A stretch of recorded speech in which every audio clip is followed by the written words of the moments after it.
అందరికీ మరణాత మరణాత మహిమస్వరం కార్యక్రమం వీక్షిస్తున్న దేవుని బిడ్డలైన మీ అందరికీ వందనాలు. ప్రతిరోజు ఇదే సమయమునకు ఈ కార్యక్రమం వీక్షించి దైవాశీర్వాదములు పొందండి. ఇప్పుడు పాస్టర్ సామ్యూల్ సుందర్ రెడ్డి గారు దేవుని వాక్య వర్తమానం అందిస్తారు. శ్రద్ధగా వినండి.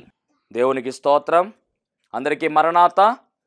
దేవుడు అనుగ్రహించినటువంటి యొక్క ప్రాముఖ్యమైన సమయంలో కొద్ది నిమిషములు దేవుని వాక్యాన్ని ధ్యానించుకుందాము. పరిశుద్ధ వేద గ్రంథములోని వాక్య భాగాన్ని చదువుకుందాము. అపోస్తుల కార్యగ్రంథము 11వ అధ్యాయము 23వ వచనము. అపోస్తుల కార్యములు 11వ అధ్యాయము 23వ వచనం చదువుకుందాము. అతడు వచ్చి దేవుని కృపను చూచి సంతోషించి ప్రభువును స్థిర హృదయముతో హత్తుకొనవలెనని అందరినీ హెచ్చరించెను. చిన్న ప్రార్థన చేసుకుందాము. మహాపరిశుద్ధుడా, మహిమగల దేవ, ప్రేమాస్వరూపి, మీ బంగారు పాదాలకు వందనాలు, స్తోత్రాలు, స్తుతులు చెల్లించుకొనుచున్నాము. సమయము నీది, మేము నీ వారమై ఉన్నాము. నీ వాక్యము ద్వారా ప్రభువా ఈ మధ్యాహ్నకాల సమయములో మాతో మాట్లాడమని, మా హృదయాలను సంధించి నడిపించుమని, మహిమ కార్యాల బిడ్డల పట్ల జరిగించుమని వాక్యమై ఉన్న యేసు నామములో అడుగుచున్నాము పరమ తండ్రి, ఆమేన్. చదవబడినటువంటి లేఖన భాగములో మనం గమనించినట్లయితే కనుక ఒక వ్యక్తి వచ్చి అంతియొకయలో ఉన్నటువంటి ప్రజలకు చెబుతున్నటువంటి మాట చదువుదాం ఒకసారి. అతడు వచ్చి దేవుని కృపను చూచి సంతోషించి ప్రభువును స్థిర హృదయముతో హత్తుకొనవలెనని అందరినీ హెచ్చరించెను. ఎవరు ఈ వ్యక్తి? హెచ్చరించినటువంటి ఈ వ్యక్తి ఎవరు అంటే కనుక ఇతని పేరును మనం గమనించినట్లయితే బర్నబా అనేటటువంటి వ్యక్తి చాలా ప్రాముఖ్యమైనటువంటి వ్యక్తి. బైబిల్ గ్రంథములో అపోస్తుల కార్యగ్రంథములో మనము చూస్తున్నటువంటి ఈ బర్నబా ఎవరు అంటే కనుక అపోస్తులైన పౌలు, అలాగే అపోస్తులైన పౌలు బర్నబా ఇద్దరు కలిసి మిషనరీ యాత్ర చేసినట్టుగా బైబిల్ గ్రంథములో మనము చూస్తూ ఉన్నాము. అపోస్తులైన పౌలు ప్రధానముగా 3 మిషనరీ యాత్రలు చేసినట్టుగా పరిశుద్ధ గ్రంథములో మనము చూడవచ్చు. ఆ మిషనరీ యాత్రలో మొదటి యాత్రలో ఈ బర్నబాను తీసుకుని పౌలు వెళ్ళడం, పౌలు బర్నబా ఇద్దరు కూడా మొదటి ప్రయాణము చేసినట్టుగా పరిశుద్ధ గ్రంథములో మనం చూడవచ్చు. అంటే దేవుని పరిచర్యములో బలముగా వాడబడినటువంటి వ్యక్తి ఈ బర్నబా. అలాంటి ఈ బర్నబా అంతియొకయలో ఉన్నటువంటి ఆ ప్రజల దగ్గరకు వచ్చి చెబుతున్నటువంటి మాట చదువుదాం. 23. వారిని గూర్చిన సమాచారము యెరూషలేములోనున్న బర్నబాను పంపిరి. అతడు వచ్చి ప్రభువును స్థిర హృదయముతో హత్తుకొనవలెనని అందరినీ హెచ్చరించెను. అతని గురించి చెప్తున్న మాట 24. అతడు పరిశుద్ధాత్మతోనూ విశ్వాసముతోనూ నిండుకొనిన సత్పురుషుడు, బహుజనులు. దేవునికి మహిమ కలుగును గాక. ఇలా హెచ్చరించినటువంటి ఈ వ్యక్తి అనగా బర్నబా అనేటువంటి వ్యక్తి ఎలాంటి వాడు అంటే కనుక సత్పురుషుడు. ఎలాంటి వాడు అంటే కనుక పరిశుద్ధాత్మతోనూ విశ్వాసముతోనూ నిండుకొనిన సత్పురుషుడు. ఆయన వచ్చి ఈ అంత్యోదయ సంఘం వారికి చెబుతున్నటువంటి మాట, ప్రకటిస్తున్నటువంటి హెచ్చరిక ఏమిటంటే కనుక స్థిర హృదయముతో ప్రభువుని హత్తుకోమంటూ ఉన్నాడు. 2 విషయాల గురించి మాట్లాడుతూ ఉన్నాడు. 1 స్థిర హృదయముతో, 2 ప్రభువును హత్తుకోవడము, అలాగే స్థిర హృదయము కలిగి ఉండడము. ఈ 2 విషయాల గురించి మరి బర్నబా ఈ సంఘాన్ని హెచ్చరిస్తూ ఉన్నాడు. దేవునికి మహిమ కలుగును గాక. అద్భుతమైనటువంటి మాట. ఈ హెచ్చరిక వారికి మాత్రమే కాదు, మనకు కూడా దేవుడు తెలియజేస్తూ ఉన్నాడు. స్థిర హృదయము కలిగి ఉన్నారా? మరి దేవుని హత్తుకునేవారుగా ఉన్నారా అని నేను అడుగుతూ ఉన్నటువంటి మాట. దేవుని మహిమ కలుగును గాక. హత్తుకోవాలి అని లేఖనము సెలవిస్తూ ఉంది.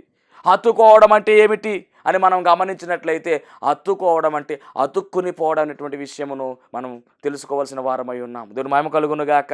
అసలు హత్తుకోవడం మాట ఎక్కడ మొదలైంది పరిశుద్ధ గ్రంథములు అంటే కనుక ఆదికాండం 2వ అధ్యాయము 24వ వచనం. ఆదికాండం 2వ అధ్యాయం 24వ వచనం చదువుకుందాం దేవుని పిల్లలారా.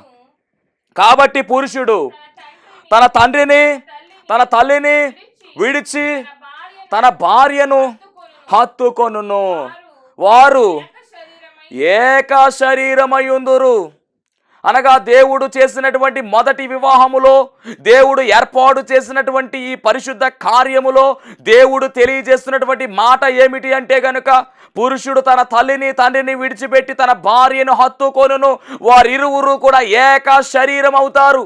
అనగా వారిరువురు కూడా వేరు కాదు. స్త్రీ పురుషుని యందు, పురుషుడు స్త్రీ యందు ఉన్నప్పటికీ వారిరువురు కూడా ఎలాగున్నారంటే ఏకమై ఉన్నారు. ఎందుకు ఈ మాట చెబుతున్నానంటే, ఆదాములో నుంచి దేవుడు అవ్వమ్మను తీశాడు.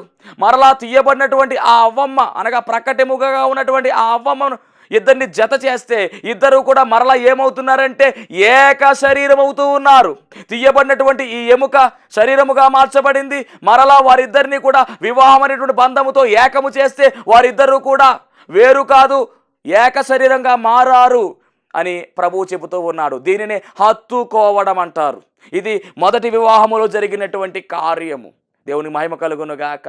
అంటే ఇద్దరు వేరు వేరు కాదు, ఇద్దరు ఒకటే, ఇద్దరు హత్తుకుని ఉన్నారు, కలిసిపోయారు అనే విషయాన్ని ఇక్కడ మరి మనం చూస్తూ ఉన్నాం. ఇదే మాటను మనం గమనించినట్లయితే యేసుక్రీస్తు వారు కూడా సువార్తల్లో వాడినట్టుగా మనం చూస్తూ ఉన్నాం. ఏదేమైనా హత్తుకునేటటువంటి మరి మొదటి విషయము అనగా హత్తుకోవడం అనేటువంటి ఈ యొక్క అంశము ఎక్కడ ప్రారంభమైందంటే ఏదేను తోటలో ప్రారంభమైంది. మొదటి వివాహములో ఇది ప్రారంభమైనట్టుగా మనం చూస్తూ ఉన్నాం. మనం గమనించవలసిన మాట ఏమిటంటే దేవుణ్ణి మనం హత్తుకుని జీవించాలి.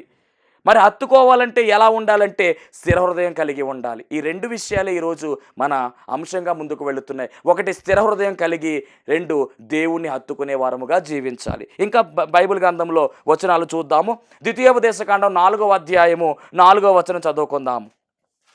మీ దేవుడైన యెహోవాను హత్తుకొనిన మీరందరూ నేటి వరకు సజీవులై ఉందురు. దేవుని మహిమ కలుగును గాక.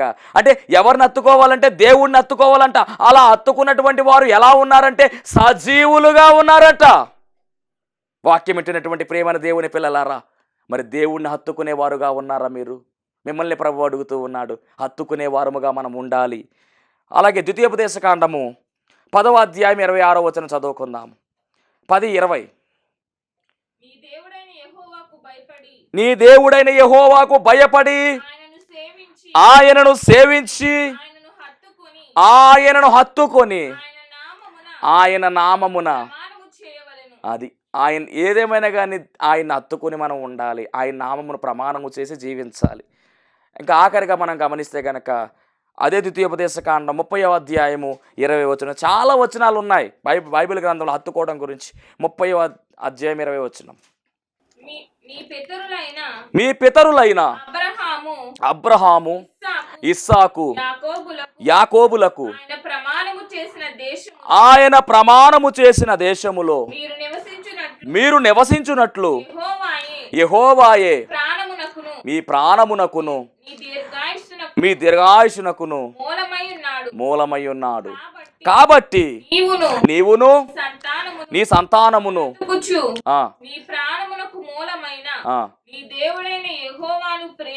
నీ దేవుడైన యెహోవాను ప్రేమించి ఆయన వాక్యమును విని ఆయనను హత్తుకొనున్నట్లు. దేవునికి మహిమ కలుగును గాక. ఆయన వాక్యాన్ని వినాలి, ఆయన హత్తుకోవాలి, ఆయన ఆజ్ఞలను హత్తుకోవాలి, ఆయన వాక్యాన్ని హత్తుకోవాలి. ఇలా ఎన్నో సందర్భాల్లో దేవుడు చెప్తున్న మాట ఏమిటంటే హత్తుకునే వారముగా మనం ఉండాలని ఆయన కోరుకుంటూ ఉన్నాడు. మరి ఎలా హత్తుకోవాలంటే స్థిర హృదయం కలిగి ఉండి మనం హత్తుకోవాలనేటువంటి విషయాన్ని కూడా ప్రభువు పేర మీకు తెలియజేస్తున్నాను. ఇంకా మీకు బాగా అర్థం కావాలంటే హత్తుకోవడంలో కూడా ఒక కమిట్మెంట్ ఉండాలి మనలో. అలా ఉండేటటువంటి సందర్భము మీ అందరూ కూడా ఎరిగినటువంటి సందర్భమే రూతు గ్రంథములో మనం చూడొచ్చు. రూతు గ్రంథము 1వ అధ్యాయం 14వ వచనం మనం చూసినట్లయితే ఇక్కడ మనకు స్పష్టమైనటువంటి అవగాహన వస్తుంది. 14, 15, 16 వచనాల్లో అద్భుతమైనటువంటి విషయం అక్కడ రాశారు. రూతు గ్రంథములో మరి భర్తలను కోల్పోయినటువంటి కుటుంబముగా రూతు కుటుంబం మనకు కనబడుతూ ఉంది. అత్తగారు నయోమి భర్త లేడు. అలాగే మరి రూతు కూడా ఒక కోడలుగా కనబడుతుంది. అలాగే వార్ప అనే ఆవిడ కూడా నయోమికి మరొక కోడలుగా కనబడుతుంది. మొత్తం వీరు ముగ్గురికి కూడా భర్తలు లేనటువంటి వారుగా విధవరాలుగా మిగిలిపోయారు. అటువంటి సిచ్యువేషన్లో అత్తగారు ఉన్నారు, నయోమి గారు. ఆ అత్తగారికి ఇద్దరు కోడలుగా రూతు, ఓర్పా కనబడతా ఉన్నారు. వారి సందర్భాన్ని ఇక్కడ జ్ఞాపకం చేస్తున్నారు దేవుడు. వారు ఎలుగెత్తి ఏడవగా ఓర్పా తన అత్తను ముద్దు పెట్టుకొనెను, రూతు. రైట్. ఇక్కడ మనం గమనించినట్లయితే కనుక ఈ నయోమి అంటుంది కదా, ఇదిగో మీరు ఇంకా యవ్వన ప్రాయంలో ఉన్నారు కనుక మీరు మీ గృహాలకు వెళ్ళండి, మరి యొక్క వివాహాన్ని చేసుకోండి అని చెప్పి ఆమె చెప్పడం జరిగింది. కానీ ఇక్కడ ఓర్ప అనేటటువంటి ఆమె ఏం చేస్తుందంటే ముందుకు వచ్చి మరి నయోమి గారిని ముద్దు పెట్టుకుని చక్కగా వెళ్ళిపోతుంది. అనగా మరొక వివాహం చేసుకోవడానికి తన గృహానికి వెళ్ళిపోతుంది. కానీ రూతు గారు ఏం చేస్తున్నారంటే అలా వెళ్ళదండి. అత్తగా దగ్గరికి వచ్చి అత్తను గట్టిగా హత్తుకుంది. ఈ హత్తుకోవడంలో ఉన్నటువంటి ఆంతరం ఏమిటంటే, ఇక అత్త నీవు నేను వేరు కాదు, మనం కలిసి ఉండబోతూ ఉన్నామనేటటువంటి ఒక సత్యాన్ని అక్కడ చెబుతా ఉంది. మీకు ముందే చెప్పాను, హత్తుకోవడం అంటే ఎలా ఉండాలంటే అతుక్కుని పోయినట్టుగా ఉండాలి. ఇక ఎవరు కూడా వేరు చేయడానికి వీలు లేకుండా మారిపోవాలి. ఇప్పుడు నయోమి పట్ల కోడలుగా ఉన్నటువంటి రూతు ఉద్దేశం ఏమిటంటే, నేను నా అత్తను విడిచిపెట్టను, నేను నా అత్తను చక్కగా చూసుకుంటాను, నేను నా అత్తతో కలిసి ఉంటాను. ఏమైనా సుఖం ఉందా అక్కడ అంటే కనుక భర్త లేడే, ఏమి ఉపయోగం ఏమీ లేదు, ఈమె విధవరాలు ఆమె విధవరాలు, ఆస్తి చూసి ఏమైనా వస్తుందా అంటే నయోమి దగ్గర ఏమీ లేదు. అయినప్పటికీ కూడా మరి ఆమె మొయాబీరాలైన అనిరాలైనప్పటికీ కూడా రూతు మరి ఒక కండిషన్ను అప్లై చేసుకుంటా ఉంది. దేవుని మహిమ కలుగును గాక. ఒక కమిట్మెంట్తో వస్తూ ఉంది. అదేమిటంటే గనక నా అత్త నేను విడిచిపెట్టను అంటూ ఉంది. చూద్దాం ఆ మాటలు చూద్దాం ఒకసారి. 16వ వచనం. అందుకు రూతు నా వెంబడి రావద్దనియు నన్ను విడిచిపెట్టవద్దనియు. చూడండి అద్భుతమైనటువంటి కండిషన్స్ ఇవన్నీ కూడా ఇవి మనం అప్లై చేసుకోవాలి. నీవు వెళ్ళు చోటనే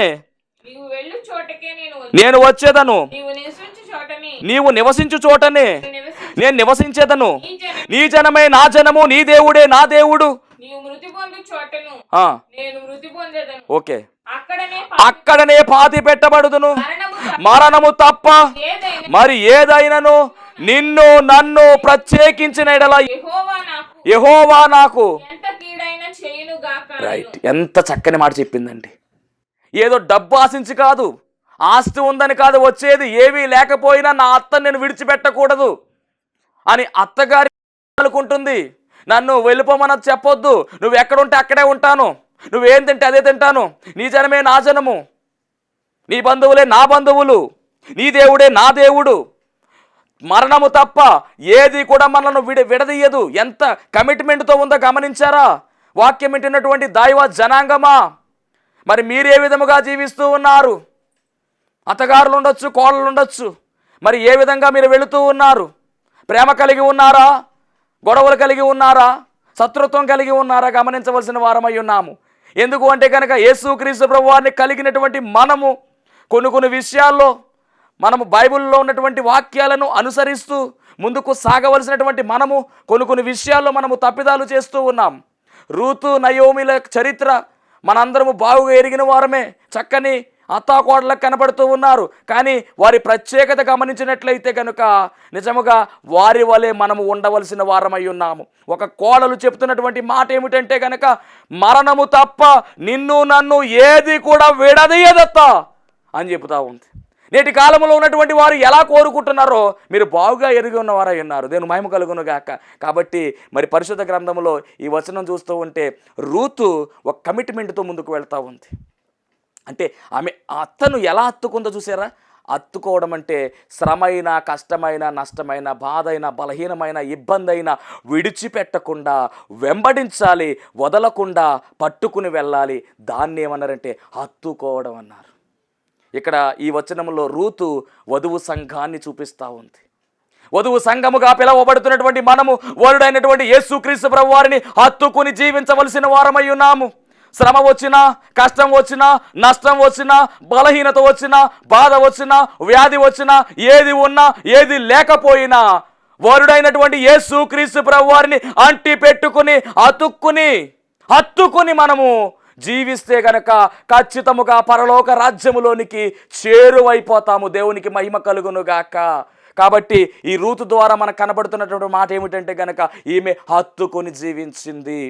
మరి పరిశుద్ధ గ్రంథము చెబుతున్నటువంటి మాట ఏమిటంటే కనుక హత్తుకొని జీవించాలి, అలాగే ఆయనను మనం విడిచిపెట్టకుండా హత్తుకుని జీవించాలనే వాక్యాన్ని కూడా మీకు జ్ఞాపకం చేస్తూ ఉన్నాను. ఎందుకు ఈ మాట చెప్తున్నానంటే ఆయనకు వేరుగా ఉండి మనం ఏమీ చేయలేము. అద్భుతమైనటువంటి మాట ఇది. యోహాను సువార్త 15వ అధ్యాయం 5వ వచనంలో చెప్తున్న మాట ఏమిటంటే నాకు వేరుగా ఉండి మీరేమీ చేయలేరు అంటున్నాడు ప్రభు. చదువుదాం 15:5. ద్రాక్షవల్లిని నేను, తీగలు మీరు, ఎవడు నా యందు నిలిచియుండునో నేను ఎవని యందు నిలిచియుందునో వాడు బహుగా ఫలించును. నాకు వేరుగా ఉండి మీరేమీ చేయలేరు. ఆయనతో కలిసి ఉంటే బహుగా ఫలిస్తావు. ఆయనతో కలిసి ఉంటే నువ్వు ఏదడిగితే అది ఇస్తాడు ఆయన. ఆయనకు వేరుగా ఉండి నువ్వు నేను ఏమీ చేసేది లేదు. కాబట్టి ఆయనతో కలిసి ఆయన హత్తుకుని మనము జీవిస్తే ఈ ఇహలోకమందును పరలోకమందును కూడా ఫలింపులోనికే మనం వస్తామన్న విషయాన్ని ప్రభు పేర దైవ సేవకునిగా తెలియజేస్తూ ఉన్నాను.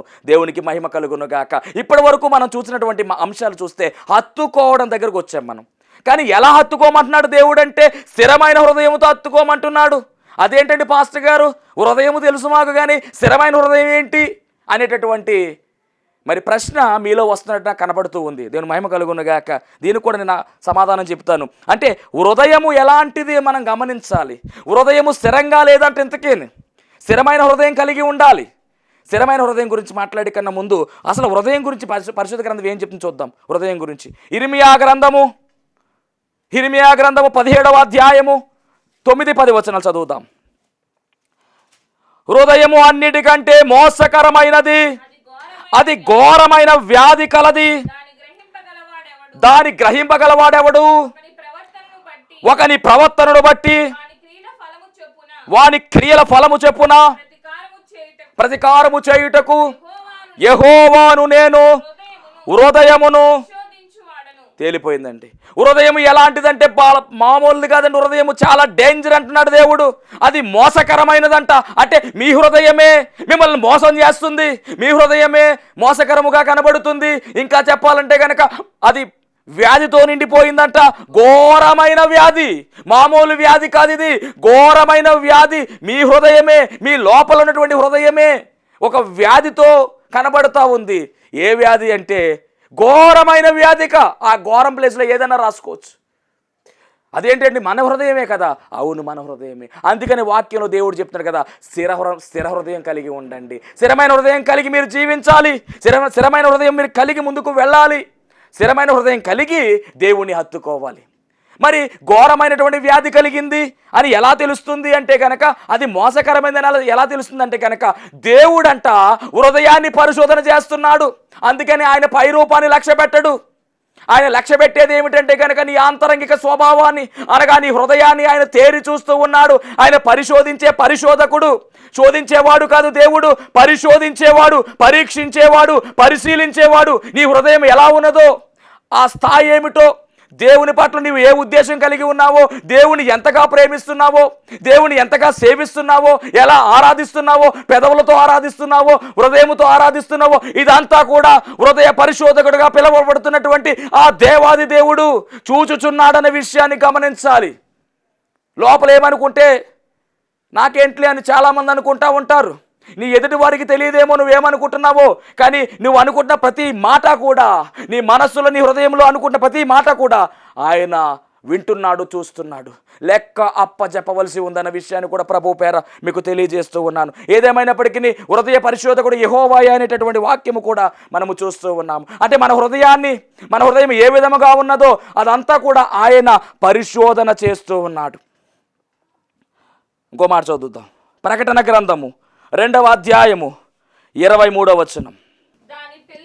దాని పిల్లలను నిశ్చయముగా చంపెదను, అందువలన అదిగోండి అంతరింద్రియములను హృదయములను పరీక్షించువాడను నేనే అని సంఘములన్నీయు. అది అంటే ఈయన పరిశోధకుడు, పరిశీలకుడు, పరీక్షించేవాడు. జాగ్రత్త, ఆయన చూచుచున్న దేవుడు అనే విషయాన్ని గమనించాలి. ఎందుకంటే కనుక ఆయన పరిశోధన చేసండి, ఆది కాలంలోనే జలప్రళయానికి ముందే ఒక స్టేట్మెంట్ ఇచ్చాడండి ఆయన హృదయం గురించి. ఎవరు? దేవుడే. జలప్రళయం రావడానికి కారణం ఆ హృదయమే. ఆదికాండం 6వ అధ్యాయం 5వ వచనం చదువుదాం. ఆదికాండం 6:5. నరుల చెడుతనము భూమి మీద గొప్పదనియు వారి హృదయము యొక్క తలంపులోని ఊహ అంతయు ఎల్లప్పుడూ కేవలము చెడ్డదనియు. అవునండి, ఎన్నో ఊహలు ఊహించేసుకుంటా ఉంటాం. ఇదంతా ఎక్కడ పుడుతుందంటే హృదయములో పుడుతూ ఉన్నటువంటి ఆలోచన, హృదయములో పుట్టినటువంటి తలంపులోంచి వచ్చినటువంటి ఊహ అంతా కూడా ఎలాంటిదంటే కనుక చాలా చెడ్డది. దేవునికి మహిమ కలుగును గాక.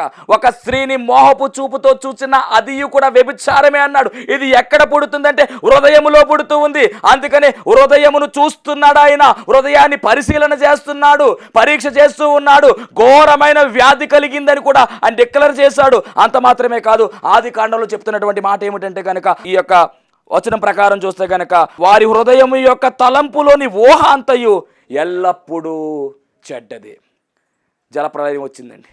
జలప్రళయంలో నోవాహు గారి కుటుంబం మాత్రమే రక్షింపబడింది. ఆ తరువాత బయటకు వచ్చిన తర్వాత ఆయన బలిపీఠం కట్టి బలిని అర్పించిన తర్వాత ఆ యొక్క బలిపీఠము ద్వారా వచ్చినటువంటి ఆ యొక్క బలి యొక్క సంగ్రామం ఆయన స్వీకరిస్తూ ఉన్న సందర్భంలో అనగా ఆదికాండం 8వ అధ్యాయము 21వ వచనం చదువుదాం.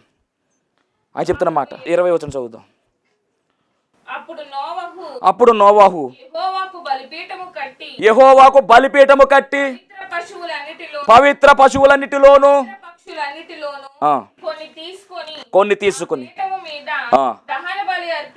దహన బలి అర్పించెను. అప్పుడు అదిగోండి, ఇంపైన సువాసనను ఆఘ్రానించి ఇక మీదట నరులను బట్టి భూమిని మరల శపించను. అది అక్కడ మరలా ఇస్తున్న స్టేట్మెంట్. అంటే మనం గమనించాల్సిన మాట ఏమిటంటే జలప్రళయానికి ముందు చెప్పినటువంటి మాట ఉంది హృదయం గురించి, జలప్రళయం తర్వాత కూడా దేవుడు ఒక మాట చెప్తా ఉన్నాడు. ఎందుకంటే నరుల హృదయ ఆలోచన వారి బాల్యము నుండి చెడ్డది. అంటే హృదయానికి ఆలోచన ఉంది, హృదయానికి ఊహ ఉంది, హృదయానికి తలంపు ఉంది. కాబట్టి చాలా డేంజర్. నిన్ను మోసం చేస్తుంది, నీలోనే ఉండి నిన్ను పతనానికి గురి చేస్తుంది. కాబట్టి ఈ హృదయాన్ని స్థిరంగా పెట్టుకోకపోతే జీవితాలు కొలాప్స్ అయిపోతాయి, నాశనం అయిపోతాయి. నాశన పుత్రుడుగా ఉన్నటువంటి సాతాను వశంలోనికి మనల్ని నడిపించుకుని తీసుకెళ్ళిపోద్ది. కాబట్టి చాలా జాగ్రత్త. నీ హృదయం ఎక్కడుందో జాగ్రత్త. దేవుని మహిమ కలుగును గాక. చాలా భద్రంగా మన హృదయాన్ని కాపాడుకోవాలి. ఎందుకు ఈ మాట చెప్తున్నానంటే ఈ హృదయం నిన్ను మోసం చేస్తుంది. ఈ హృదయం అంట సాతానికి ఇదే కావాలి, దేవునికి ఈ హృదయమే కావాలి. సాతాను నీ హృదయాన్ని కోరుకుంటుంది, ధ్వంసం చేస్తుంది. దేవుడిని హృదయాన్ని కోరుకుంటున్నాడు. ఎందుకో తెలుసా? నీ హృదయములో ఆయన ఉండడానికి ఇష్టపడుతూ ఉన్నాడు. అందుకని విరిగి నలిగిన హృదయం కావాలంటూ ఉన్నాడు దేవుడు. విరిగి నలిగిన హృదయాన్ని కోరుకుంటూ ఉన్నాడు దేవుడు. ఈ మాటను గమనించవలసిన వారమై ఉన్నాం. ఇంకొక మాట చదువుకుందాం. హృదయం ఎందుకు మోసకరమైనదంటే హృదయములో ఉన్నదేనంట బయటికి వస్తుందంట. మత్తయి సువార్త 12వ అధ్యాయము 34వ వచనం. 12వ అధ్యాయం 34వ వచనం. మత్తయి సువార్త. సర్ప సంతానమా, మీరు చెడ్డవారయ్యుండి హృదయమందు నిండియుండు దాన్ని బట్టియే నోరు మాట్లాడును కదా. దేవునికి మహిమ కలుగును గాక. ఏదేమైనప్పటికీ హృదయంలో ఏది నిండి ఉంటుందో అదే బయటికి వస్తుందంట. కాబట్టి హృదయాన్ని చాలా జాగ్రత్తగా కాపాడుకోవలసిన వారమై ఉన్నాం. ఒక అద్భుతమైనటువంటి మాట చెప్పి నేను ముగిస్తాను. అపోస్తుల కార్యగ్రంథము 8వ అధ్యాయము 21వ వచనం చదువుకుందాం. అద్భుతమైనటువంటి మాట అక్కడ ఉంది. నీ హృదయము దేవుని ఎదుట సరి అయినది కాదు గనక ఈ కార్యమందు నీకు పాలు పంపులు లేవు. కాబట్టి మారు మనసు నొంది ఒకవేళ నీ హృదయ ఆలోచన. దేవునికి మహిమ కలుగును గాక. ఈ విషయాలండి ఒక వ్యక్తి గురించి పేతురు గారు మాట్లాడుతున్నారు. ఈయన ఎవరంటే కనుక గారడి సీమోన్. గారడి సీమోన్ యొక్క హృదయం సరిగ్గా లేదంటండి. అక్కడ గారడి సీమోన్ కావచ్చు, ఈ లోకంలో ఎంతోమంది గారడి సీమోన్లు ఉన్నారు. కాబట్టి ఒకవేళ ఇదే ప్రశ్న నీకు పడుతుందేమో, నీ హృదయం దేవునిది సరిగా ఉందో చూసుకో, సరి చేసుకో. ఎందుకంటే హృదయాన్ని ఆయన కోరుకుంటున్నాడు. ఈ హృదయం నిన్ను మోసం చేస్తుంది, ఈ హృదయమే సాతాను వశమవుతా ఉంది. కాబట్టి చాలా జాగ్రత్తగా మనము జీవించవలసిన వారమై ఉన్నాము. మరి ఏ విధంగా హృదయాన్ని స్థిరపరచుకోగలం మనము? ఎందుకంటే స్థిర హృదయం కలిగి ఉంటేనే కదా మరి మనము ఆయన హత్తుకోగలం. ఏ విధంగా మనం స్థిరపరచుకోగలం అంటే కనుక ఒకే ఒక వచనం కనబడుతుంది. 112వ కీర్తన 7వ వచనం. 112వ కీర్తన 7వ వచనం. వాని హృదయము యెహోవాను ఆశ్రయించి స్థిరముగా ఉండును. అనగా దేవుణ్ణి ఆశ్రయిస్తే మన హృదయము స్థిరముగా ఉంటుంది. కాబట్టి మన హృదయాన్ని మనం స్థిరపరచుకోవాలంటే కనుక ఖచ్చితముగా మనము దేవుణ్ణి ఆశ్రయించాలి. అనగా మన హృదయాన్ని తీసుకెళ్ళి దేవునికి అప్పగించేయాలి. అందుకని సామెతల గ్రంథం 23:26లో ఉన్నటువంటి మాట ఏమిటంటే, నా కుమారుడా నీ హృదయం నాకిమ్ము అంటున్నాడు. కాబట్టి మరి ఇంకనూ నీ హృదయాన్ని దేవునికి సమర్పించలేదేమో. విరిగి నలిగినటువంటి హృదయమే ఆయనకిష్టమైన బలి అంటున్నాడు కనుక మరి నీ హృదయాన్ని ఆయనకు అప్పగించు. అప్పుడు నీ హృదయాన్ని ఆయన భద్రంగా కాపాడతాడు. ఈ లోకంలో ఎన్ని లాకర్లో పెట్టినా కానీ దొంగలు ఎత్తుకుపోతారు, కానీ దేవునికి మన హృదయాన్ని అప్పగించామనుకోండి మనము సేఫ్గా ఉంటాం, మన హృదయం సేఫ్గా ఉంటుంది, మన హృదయం స్థిరపరచబడుతుంది. అప్పుడు దేవుడు మన హృదయంలో నివసిస్తాడు. మన హృదయంలో ఆయన ఉండాలి. ఎందుకంటే మన హృదయాన్ని కోరుకుంటున్నటువంటి దేవుడుగా మనకు కనబడుతున్నాడు. హత్తుకునే అనుభవం మీకు కావాలంటే కనుక ఖచ్చితంగా మీ హృదయాన్ని దేవునికి అప్పగించండి. అంటే దాని అర్థం ఏంటంటే మీ హృదయాన్ని దేవుని వాక్యముతో నింపేసుకోండి. అప్పుడు మీరు స్థిరపరచబడతారు. అప్పుడు స్థిర హృదయం కలిగిన వారే దేవుని హత్తుకునే వారు అవుతారు. అలా హత్తుకుని ముందుకు సాగే ధన్యత దేవదేవుడు మీ అందరికీ నాకు అనుగ్రహించును గాక. ఆమేన్. మహోన్నతుడా నీకు వందనాలు, స్తోత్రాలు, స్తుతులు చెల్లించుకుంటున్నాను. మీ ప్రాముఖ్యమైన సమయంలో ప్రభువా స్థిర హృదయం గురించి మీరు మాతో మాట్లాడి ఉన్నారు. అలాగే నేను హత్తుకుని జీవించాలని తెలియజేసిన ప్రతి మాటను బట్టి మీకు వందనాలు, స్తోత్రాలు తండ్రి. రావాల్సిన దీవెనలు నీ బిడ్డలకు నిండుగా మెండుగా అనుగ్రహించుమని యేసు నామంలో అడుగుచున్నాము పరమ తండ్రి. ఆమేన్. అందరికీ మరణాత. ఇప్పటి వరకు దేవుడు అనుగ్రహించినటువంటి చక్కని వాక్య సందేశాన్ని ఆలకించిన మీ అందరికీ కూడా ధన్యవాదములు.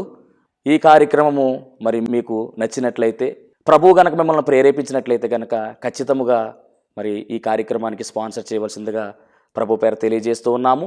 ఎవరికైనా కనుక ప్రార్థన అవసరతలు ఉన్నట్లయితే మరి స్క్రీన్ మీద చూపిస్తున్నటువంటి నెంబర్కి ఫోన్ చేయండి. ఖచ్చితంగా మీ అందరి కొరకు అనుదినము ప్రార్థించడానికి మేము సిద్ధముగా ఉన్నాము. దేవుడు మిమ్మును మీ కుటుంబాలను బహుగా ఆశీర్వదించును గాక. ఆమేన్.